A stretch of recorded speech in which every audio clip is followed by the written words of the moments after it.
성령님은 누구신가? 라는 제목으로 말씀의 은혜를 나누고자 합니다.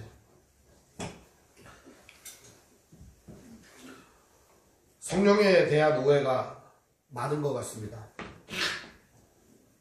특히 성령 하나님에 대하여 오해하는 부분들이 너무나도 많은 것 같습니다. 오늘은 그 오해를 풀고 성령님은 어떤 분이신가? 이러한 말씀을 함께 여러분과 나누고자 합니다. 먼저 성령님을 하나의 능력으로 착각하는 사람들이 있습니다. 지난 시간에 말했다시피 성령을 마치 자기의 종부리듯이 하는 사람들이 많습니다. 오죽하면 주머니에서 성령을 꺼내주는 사람도 있고, 오죽하면은 자기가 가서 성령을 준다고 얘기하는 사람들도 있습니다.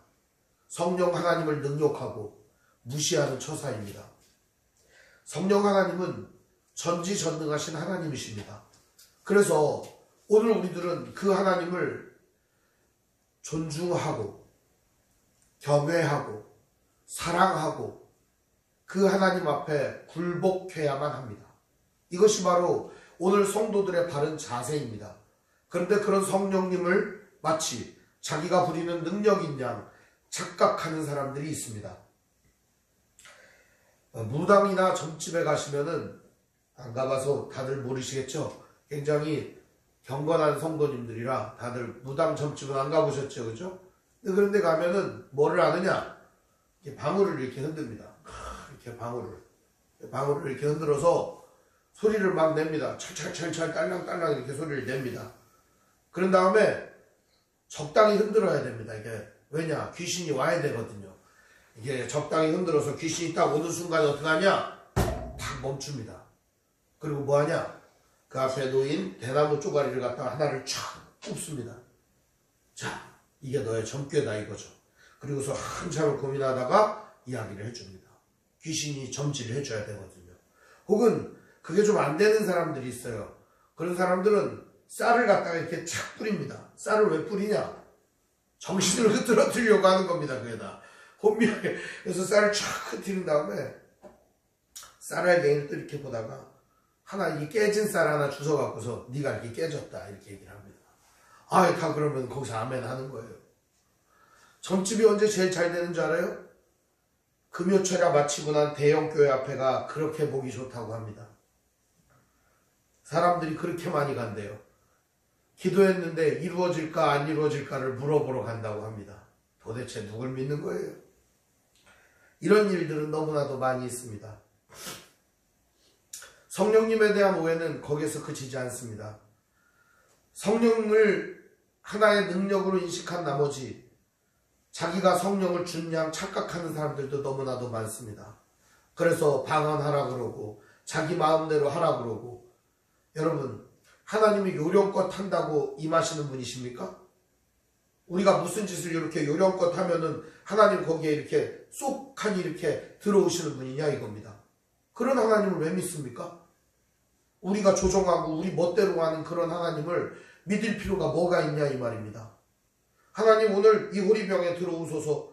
그러면서 호리병을 딱 준비한 다음에 쏙 들어오면 마개를 탁 막았다가 주머니에 들고 가갖고서 아무 데서나 성령님 마개를 딱 열어갖고서 쫙 들어가시옵소서.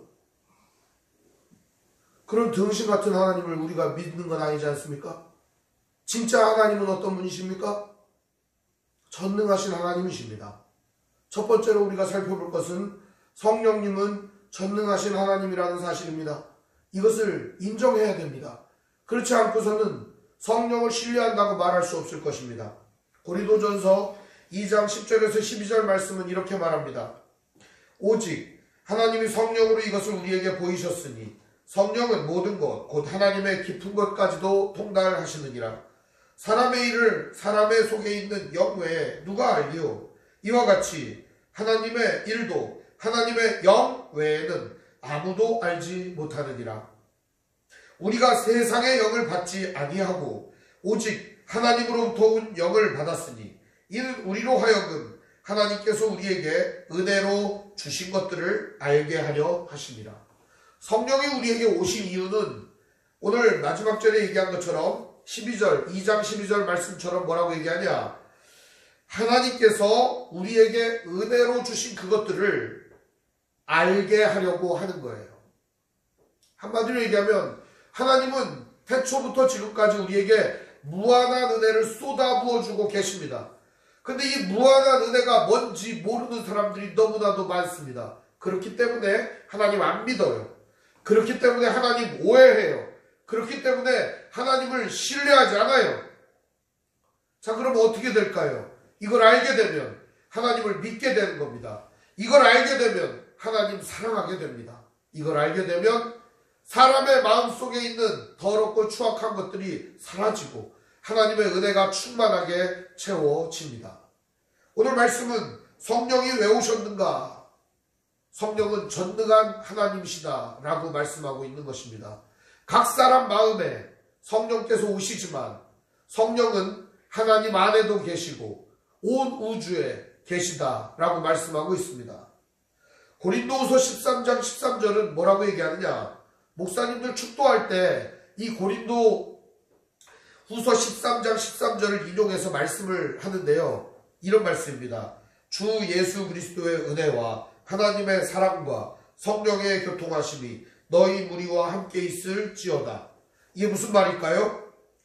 예수의 은혜, 하나님의 사랑, 성령의 교통하심. 예수님의 은혜가 뭘까요? 십자가의 은혜죠. 하나님의 사랑이 무엇입니까? 바로 그 태초부터 예수님을 보내주시고 성령님을 보내주시는 아버지 하나님의 사랑이죠. 성령의 교통하심은 뭘까요? 그게 바로 오늘 우리가 살펴보아야 될 대목이에요. 성령의 교통이라고 하는 건 여러분 교통이 뭐예요? 오고 가고 하는 게 교통이죠. 그렇죠? 마찬가지로 성령님은 막혔던 하나님과의 관계가 다시 뻥 뚫려서 4차선, 8차선, 16차선이 아닌 완전한 관계로 나아가게 합니다. 하나님과 우리 관계가 완전하게 뻥 뚫려서 하나님과 교제하고 교통하게 만들어 주십니다.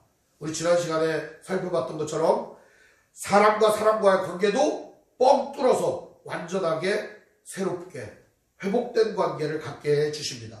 그래서 성령의 열매 속에는 하나님과 사람이 회복되는 이야기가 들어있고 사람과 사람이 관계가 회복되는 이야기가 들어있습니다. 사랑과 희락과 화평과 오래 참음과 자비와 양선과 충성과 온유와 절제, 이러한 것들이 하나님과 우리와의 관계를 회복시킬 뿐만 아니라 사람과 사람의 관계도 회복시켜주고 사람과 자연의 관계도 회복시켜주고 모든 것들을 회복시켜주는 것입니다. 하나님은 전능하신 하나님이십니다. 두 번째로 우리가 살펴볼 것은 성령 하나님은 무슨 일을 하는가 하는 겁니다. 성령 하나님 무슨 일을 하는 것 같아요? 오셔서 난리 발광을 주시는 분인가? 저는 어릴 때 그렇게 생각했습니다. 어머니하고 기도원을 많이 다녔습니다. 이 주변에 있는 기도원. 그리고 그때는 교회가 이렇게 모여서 집회를 했어요. 예를 들어서 우리 주의 말씀 교회에서 부흥회를 한다. 그럼 주변에 있는 교회들이 다 모였어요. 일심으로 달려들어서 여기 꽉 차서 진짜 귀한 말씀 한번 들어보자. 우리 며칠 동안 들어보자. 그래서 3일 동안 부흥회를 했어요. 그런데 부흥회를 했는데 너무 말씀이 좋은 거예요. 우리 옆에 교회도 가서 하자. 그 옆에 교회 또 가서 부흥회. 그 목사님 모시고. 야, 이 말씀이 너무 좋다. 옆에 교회 가서 또 부흥회를 하는 거예요. 그래서 온 지역에 부흥회 불길이 일어나곤 했습니다. 그런데 그런 건 좋은데, 말씀을 나누고 성령이 충만한 건 좋은데 간혹 가다가 이상한 강사가 와서 설교를 할 때가 있어요. 간혹 가다가. 그러면 사람들을 희한하게 미치도록 만들어버립니다. 완전 미치광이가 되게 만들어요.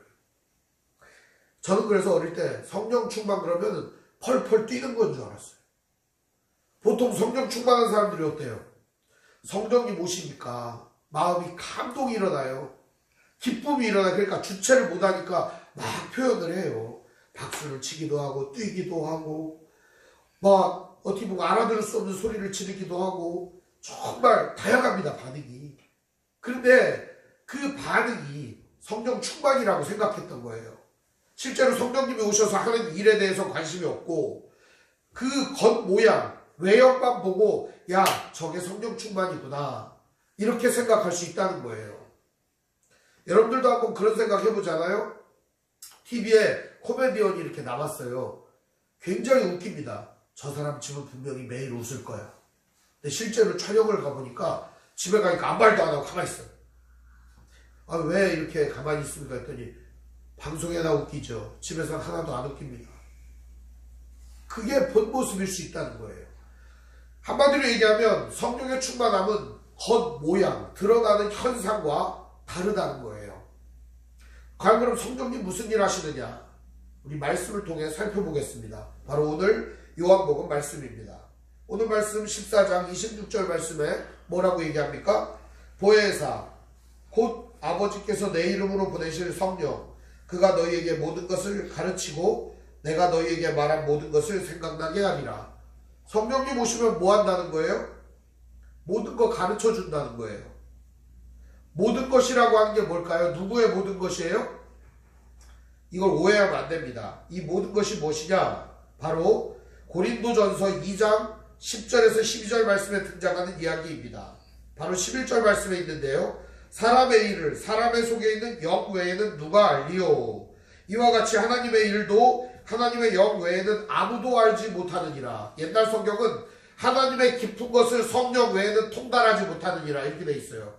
하나님의 완전한 뜻, 그것이 전부겠죠. 그 모든 것을 어떻게 한다는 거예요?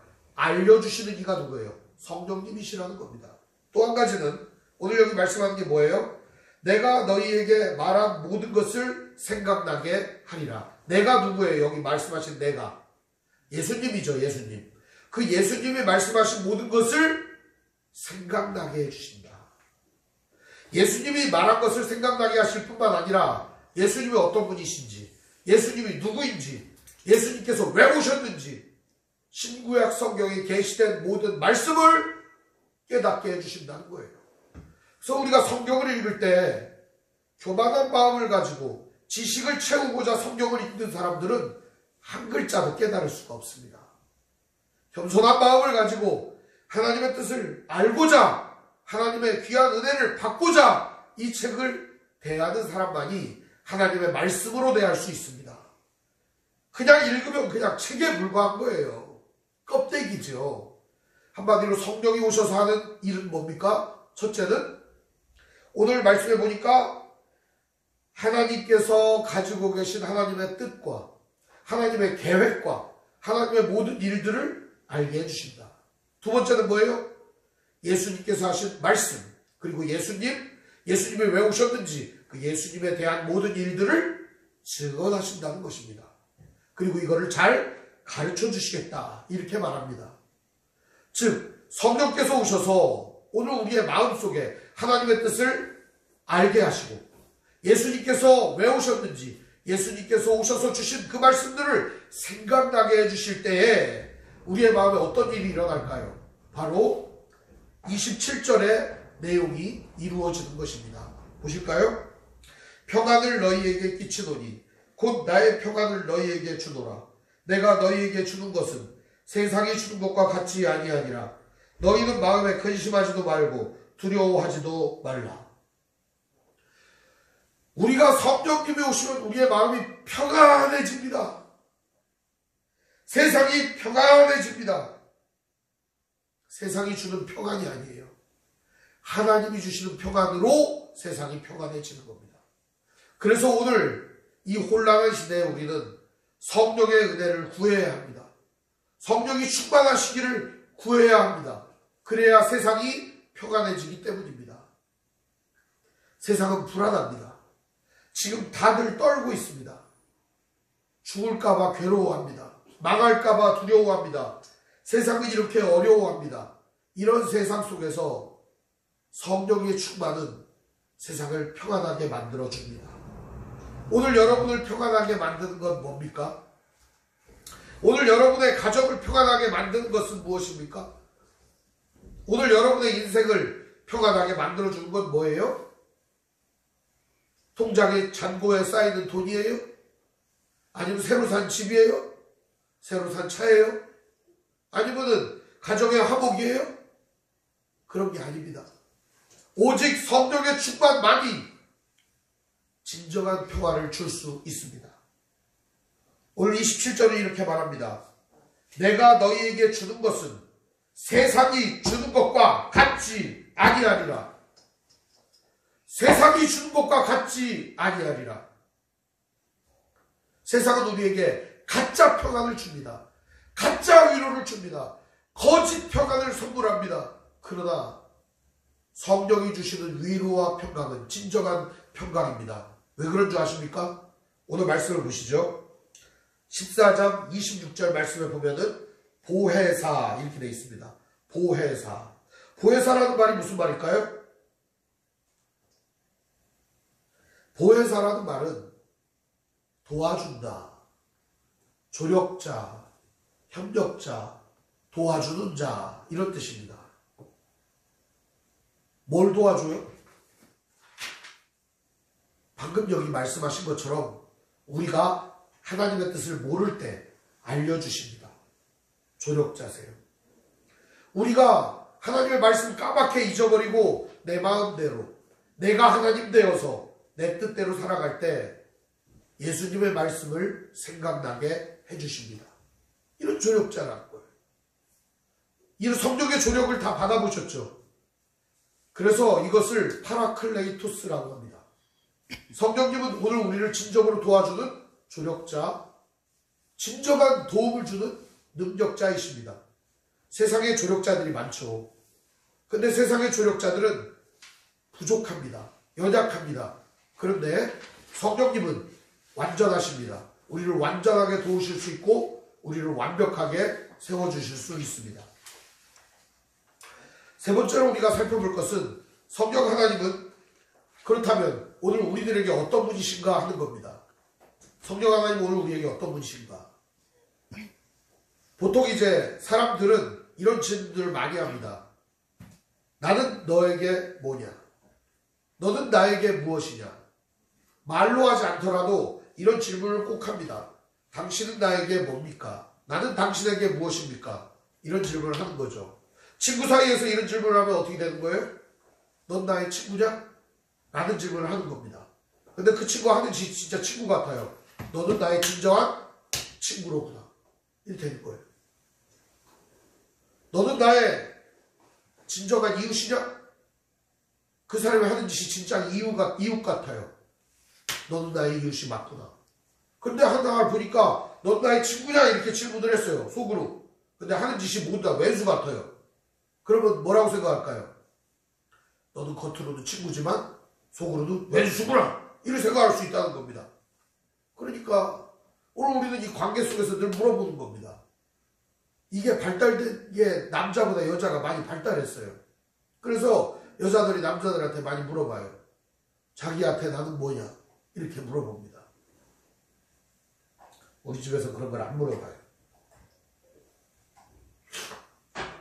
아니까 안 물어보는 건지 확인이 돼서 안 물어보는 건지는 잘 모르겠는데 안 물어봐요. 여러분들도 그런 질문을 하고 사십니다. 관계 속에서 우리는 이런 질문을 하고 삽니다. 당신은 나한테 뭐냐? 성령은 그럼 여러분에게 어떤 분입니까? 이런 질문 어떻습니까? 성령님은 여러분에게 어떤 분이냐 이거예요. 오늘 성경은 성령님은 우리를 인도하시는 분이라고 이야기합니다. 살펴볼까요? 사도행전 16장 6절에서 10절 말씀 우리 같이 한번 찾아서 읽어봅시다. 사도행전 16장 6절에서 10절입니다.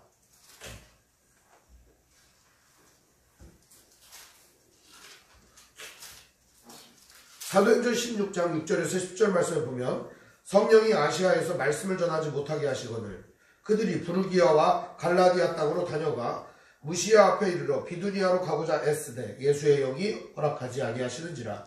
무시아를 지나 드로아로 내려가는데 밤에 환상이 바울에게 보이니 마게도냐 사람 하나가 서서 그에게 청하여 이르되 마게도냐로 건너와서 우리를 도우라 하거늘 바울이 그 환상을 보았을 때 우리가 곧 마게도냐로 떠나가기를 힘쓰니 이는 하나님이 저 사람들에게 복음을 전하라고 우리를 부르신 줄로 인정함이로라.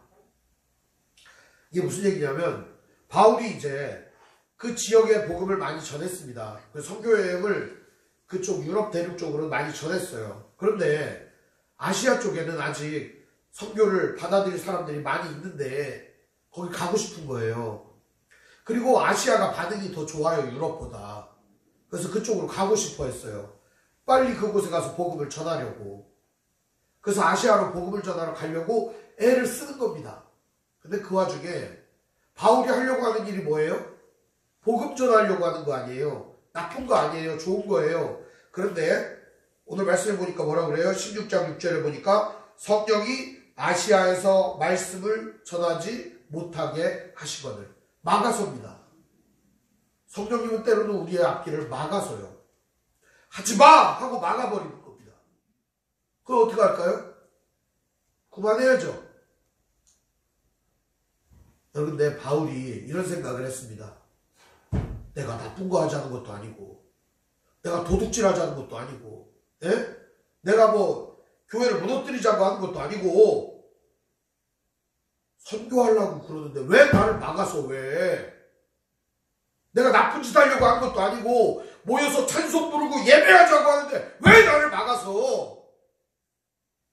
누가 막으신 거예요? 성령이 막으신 거예요. 보니까 이거 뭐라고 얘기합니까? 그들이 부르기아와 갈라디아 땅으로 다녀가 무시아 앞에 이르러 비두니아로 가고자 했으되, 여기가 어딘 줄 아세요? 아시아 가는 길입니다. 아시아로 가는 길이에요. 바울은 성령이 막거나 말거나 관심 없었어요. 빨리 가자, 우리. 아시아로 복음 전하러 가자. 성령이 막으셨지만 가면 좋아하실 거야. 성령이 오늘은 막으셨지만 가면 좋아할 거야. 가자, 우리. 끌고 가는 겁니다. 그때 예수의 영이 허락하지 아니하는지라. 안 돼! 성령이 또 막습니다. 바울이 어떻게 할까요? 그래도 고집을 피우는 겁니다. 그래도 또 가는 거예요. 무시아를 지나 드로아로 내려갔는데 아직도 정신 못 차리고 아시아로 가려고 그러는 거예요. 말 안 듣는 거예요. 뭐 사도 바울이랑 별 수 있는지 아세요? 성경에 본받을 만한 인물이 하나나 있어요? 다 시원찮은 인간들 뿐입니다. 성경에. 성경에는 본받을 인물이 하나도 없어요, 여러분. 오직 예수만이 우리가 따라야 될 모범이십니다. 예수님만이 우리가 따라야 될 모범이십니다. 이거를 믿으세요, 여러분. 성경에는 우리가 따라야 될 대상이 하나도 없습니다. 연약하고 나약하고 부족한 인간들 뿐입니다. 그들의 실수와 나약함이 성경에 고스란히 드러나 있습니다. 오직 우리가 의지하고 붙들어야 될 대상은 오직 우리 주 예수 그리스도 뿐입니다. 바울도 이렇게 성령의 음성을 거스릅니다. 그때 환상이 나타납니다. 10절에 보면 바울이 그 환상을 보았을 때 우리가 곧 마게도냐로 떠나기를 힘쓰니 이는 하나님이 사람들에게 복음을 전하라고 우리를 부르신 줄로 인정함이로라. 성령님이 환상을 보여줍니다. 무슨 환상을 보여주냐? 9절에 보면 밤에 환상이 바울에게 보이니 마게도냐 사람 하나가 서서 그에게 청하이르되 마게도냐로 건너와서 우리를 도우라. 바울은 아시아로 가기를 원했어요. 끝까지. 그렇지만 성령님은 마지막에 환상을 보여줍니다. 마게도냐 사람 한 사람이 우리를 도와줘. 우리도 복음이 필요해. 바울은 그 환상을 보고 틉니다. 근데 여기 말씀을 보면은 복음을 전하라고 우리를 부르신 줄로 인정함이로라 이렇게 돼 있어요. 10절 말씀에. 이 말씀은 인정하다라는 말은 신비바조라는 말입니다. 근데 이 신비바조라는 말이 무슨 말이냐? 치열한 논쟁 끝에 굴복당하다, 그런 뜻입니다. 치열한 싸움 끝에 굴복당하다. 바울은 하나님과 성령과 치열한 싸움을 벌였지만 굴복당합니다. 그리고 복음이 마게도냐에 전해지는 겁니다. 마게도냐에 세워진 교회는 바울이 온갖 환난과 고난과 핍박을 견디면서 세운 교회가 아닙니다. 바울이 성령께 굴복했을 때 세워진 교회라는 겁니다. 오늘 이 시대의 교회들이 엄청난 착각들을 하고 있습니다. 지들이 잘나서 교회가 세워지고, 지들이 잘나서 자기의 신앙이 자라고, 지들이 잘나서 대단히 뭔가를 하는 줄 착각하는데 그게 아니라 성령이 세우시면 세워지는 거고, 성령에게 굴복하면 은혜로 세워지는 것이고, 성령을 거스르면 무너지는 것입니다. 성령에게 굴복당할 때 우리들은 자유를 체험합니다. 평안을 체험합니다. 기쁨을 체험합니다. 성령에게 굴복당하는 기쁨을 여러분들도 누리시길 바랍니다. 코로나 때문에 예배드리지 못해 가장 가슴이 아픈 사람은 여러분들이라고 생각합니다. 그런데 저도 피눈물이 납니다. 예배하고 싶어서, 같이 예배하고 싶어서. 그런데 교회가 사회적 거리두기에 앞장서고 이 약한 환란을 이기는데 먼저 나가야 되니까 살을 자르는 심정으로 예배하는 거 아니겠습니까?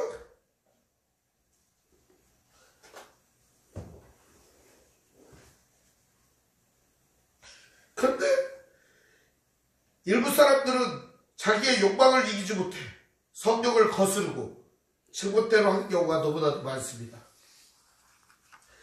이렇게 말합니다. 무슨 독을 마실지라도 해를 당하지 않는다.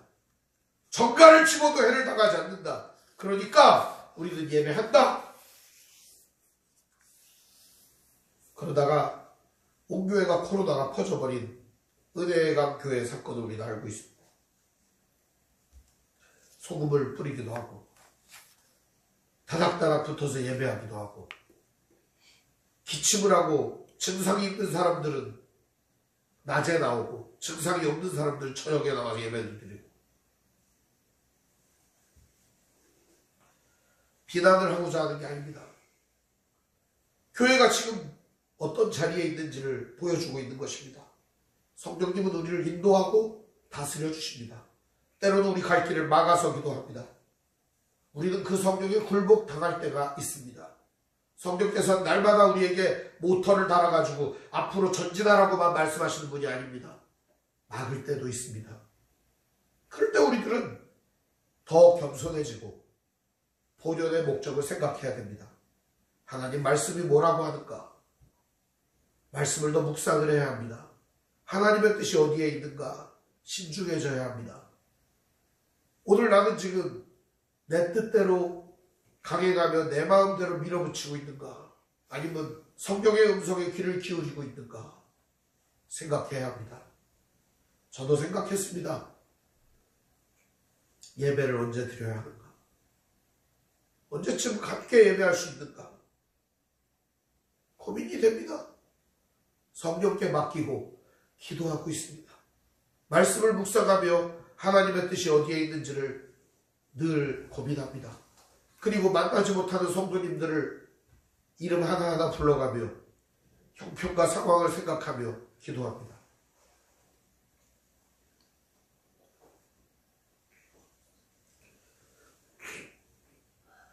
우리가 하나님의 뜻을 성령을 통해 깨닫게 되고 우리를 인도하시는 성령님의 은혜를 체험하게 됩니다. 그러나 우리의 신앙은 늘 이렇게 상승곡선으로 계속 가서 꼭대기에 다다르는 게 아닙니다.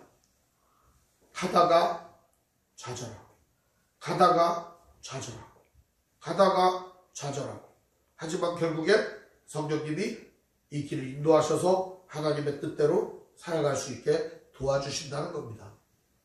오늘 우리가 세 번째로 살펴볼 것은 성령님은 우리의 연약함을 돕고 우리를 위해 간구하시며 우리를 이끌어 주신다는 사실입니다. 로마서 8장 26절 말씀 보면 이렇게 말씀합니다. 이와 같이 성령도 우리의 연약함을 도우시나니 우리는 마땅히 기도할 바를 알지 못하나 오직 성령이 말할 수 없는 탄식으로 우리를 위하여 간구하시느니라. 우리는 마땅히 구해야 할 바도 알지 못합니다. 우리는 마땅히 기도할 것도 알지 못합니다. 그러나 성령께서는 우리를 기도하게 하십니다. 우리가 마땅히 구해야 할 것, 우리에게 마땅히 필요한 것이 무엇인지를 알려주십니다. 그래서 우리가 기도하게 해주신다는 사실입니다. 이러한 성령께서 오늘 우리의 심정에 어떠한 일을 이루고 계신가? 에베소서 4장 23절에서 32절 말씀을 보면 다소 길지만 이렇게 되어 있습니다. 오직 너희의 심령이 새롭게 되어 하나님을 따라 의와 진리의 거룩함으로 지으심을 입은 새 사람을 입으라. 성령께서는 오늘 우리들을 의와 진리로 지으심을 입은 새로운 존재로 만들기를 원하십니다.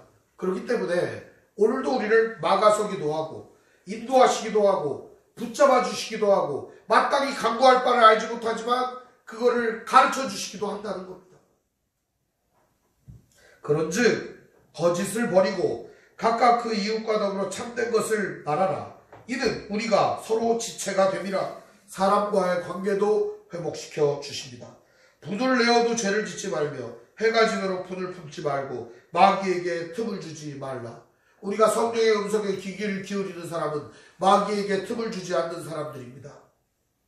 도둑질하는 자는 다시 도둑질하지 말고 돌이켜 가난한 자에게 구제할 수 있도록 자기 손으로 수고하여 선한 일을 하라. 물은 더러운 말은 너희 입 밖에도 내지 말고 오직 덕을 세우는 데 소용되는 대로 선한 말을 하여 듣는 자들에게 은혜를 끼치게 하라. 하나님의 성령을 근심하게 하지 말라. 그 안에서 너희가 구원의 날까지 인치심을 받았느니라. 너희는 모든 악독과 노함과 분냄과 떠드는 것과 비방하는 모든 것을 모든 악의와 함께 버리고 서로 친절하게 하며 불쌍히 여기며 서로 용서하기를 하나님이 그리스도 안에서 너희를 용서하신 같이 하라. 32절 말씀을 주목해 주시기 바랍니다. 서로 친절하라. 무슨 말일까요? 친절하다는 말은 용납해 준다는 말입니다. 그 사람을 받아준다는 말입니다. 불쌍히 여긴다. 그냥 받아주는 거에서 끝나지 않고 이 불쌍히 여긴다는 말이 스플랑크 니조마이라는 말입니다. 내 창자가 끊어지는 것 같은 고통을 함께 느낀다는 뜻입니다. 마치 자식이 아플 때 같은 마음을 갖는 것처럼 말입니다. 아이가 문에 손가락이 끼었을 때 내가 차라리 아팠으면 하는 그런 마음 말입니다. 그게 불쌍히 여기는 마음입니다.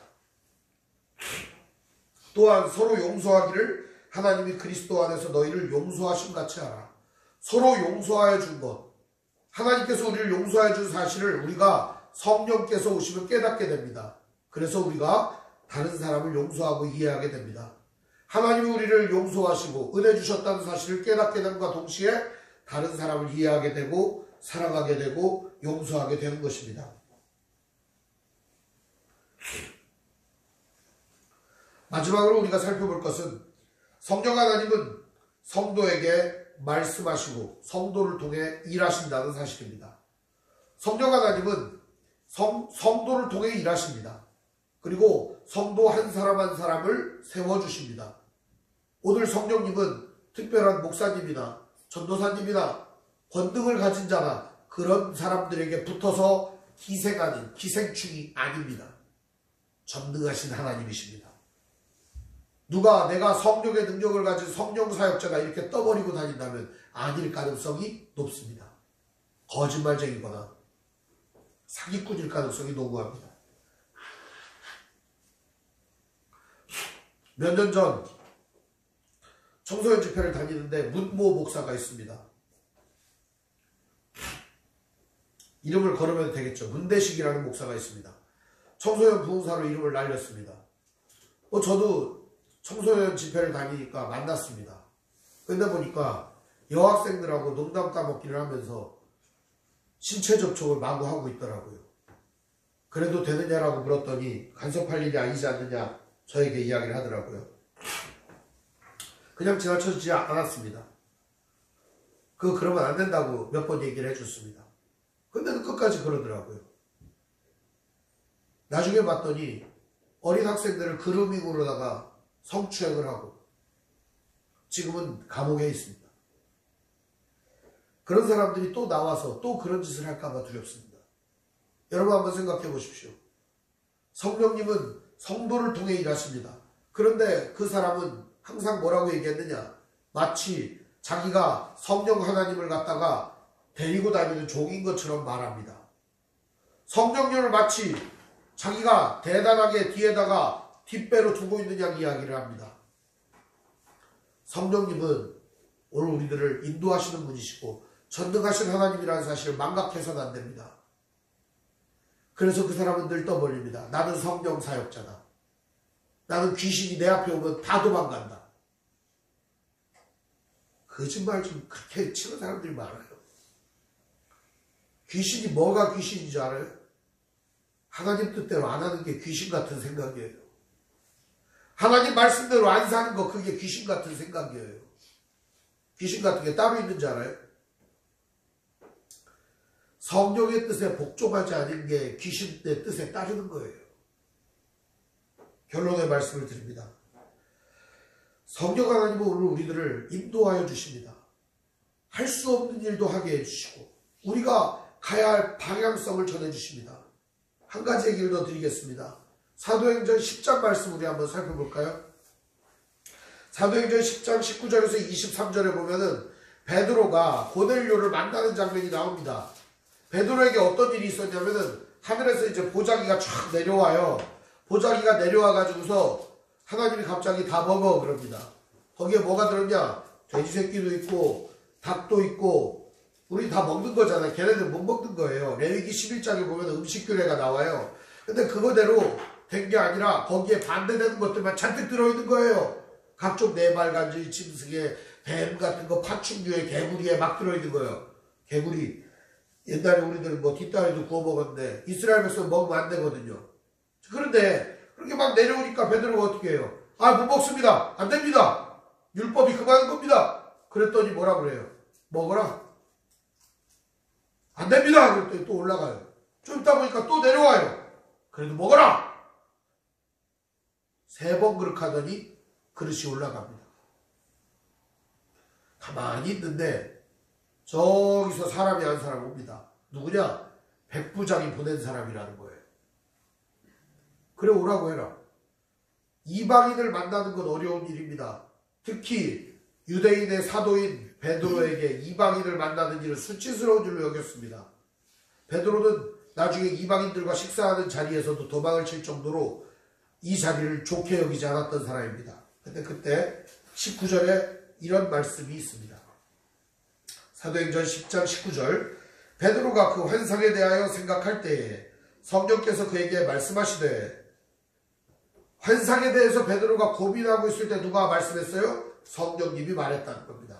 2 사람이 너를 찾으니 일어나 내려가 의심하지 말고 가라. 내가 그들을 보내었느니라 하시니 베드로가 내려가 그 사람들을 보고 이르되 내가 곧 너희가 찾는 사람인데 너희가 무슨 일로 왔느냐?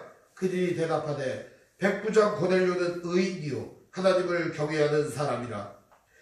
유대 온 족속이 칭찬하더니 그가 거룩한 천사의 지시를 받아 당신을 그 집으로 초가하여 말을 들으려 하느니라 한데 베드로가 불러들여 유숙하게 하니라. 이튿날 일어나 그들과 함께 갈새 요바에서 온 어떤 형제들도 함께 가니라. 베드로는요 성령으로 모든 삶이 바뀌어버린 사람이었습니다. 부정하다고 여겨지는 사람들, 당시 가죽을 만지고 짐승의 피를 만지는, 짐승의 시체를 만지던 무두장이 그 가죽 만드는 사람의 집에, 피장이 15대 집에 거했습니다. 무슨 얘기예요?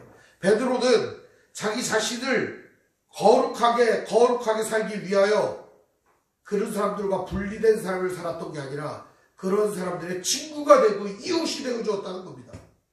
예수님처럼 변해갔다는 거예요. 예수님은 장녀다, 세리다, 고아다, 가부다, 나그네다, 눈병 환자다, 누구나 상관없이 만나 주었습니다. 그들의 손을 잡아 주었습니다. 예수님은 그들을 만나 병이 없고 전염되는 것이 아니라 오히려 그들을 치료하여 주었습니다. 오늘 성도들이 성령으로 충만하여 나아갈 때 성령님은 우리들의 손을 통해 사람들을 치유해 주십니다. 사람들을 고쳐주십니다. 여러분 이걸 믿으시길 바랍니다. 성령의 능력을 의지하며 나아가는 그 사람을 성령님은 치료해 주시고 고쳐주십니다. 또한 그 사람을 통해 성령님은 일하신다는 사실입니다. 베드로를 통해 이방 선교가 이루어지고 끝까지 대적하던 그 바울을 회개케 시켜 하나님의 사도로 만들어 주십니다. 사랑하는 여러분, 여러분은 오늘 성령의 음성에 순종하고 있습니까? 에이든 토저라고 하는 유명한 사람이 이런 얘기를 했습니다. 성령이 떠났어도 교회는 유지될 수 있다. 성령이 떠나도 사람들은 예배할 수 있다. 우리는 그것을 두려워해야 한다. 명심해야 될 말입니다. 자기에게 성령이 떠났는지도 모르고 예배하는 사람들도 있습니다. 그에 대한 예가 구약 성경에 나오는데 삼손은 자기에게 하나님의 신이 떠난 줄도 알지 못하고 블레셋인들이 닥쳤을 때 나아갔다가 잡혀가고 눈알이 뽑혀버렸습니다. 오늘 이 시대 교회가 그러한 비참한 꼴을 당하지 않도록 믿음으로 나아가시기를 바랍니다. 성령으로 충만한 성도는 하나님이 인도해 주십니다. 하나님이 이끌어 주십니다. 하나님이 붙잡아 주십니다. 사랑하는 여러분, 고난의 시기, 힘든 시기, 어려운 시기 성령을 의지하며 오늘도 하나님의 뜻을 깨달으시길 바랍니다. 그리고 하나님이 주시는 그 말씀에 순종하시기를 바랍니다. 믿음으로 순종하며 거룩하게 사는 인생이 이어지기를 주님의 이름으로 축원을 드립니다. 기도하겠습니다. 사랑과 은혜가 충만하신 아버지 하나님, 은혜와 사랑을 감사드립니다. 이 시대 성령의 음성에 민감하게 기울이며 하나님의 말씀인 성경을 묵상하며 성령의 뜻을 숙고하는 귀한 신앙인들 되게 해주시고 믿음의 성도들 되게 하시고 하나님의 말씀을 따라 살아가는 순종의 복종의 역사가 일어나게 하옵소서. 내 뜻보다 하나님의 뜻을 이루어가는 거룩한 믿음의 형제자매들 될 수 있도록 인도해 주시옵소서. 우리 주 예수님 이름으로 기도합니다. 아멘. 찬송가 400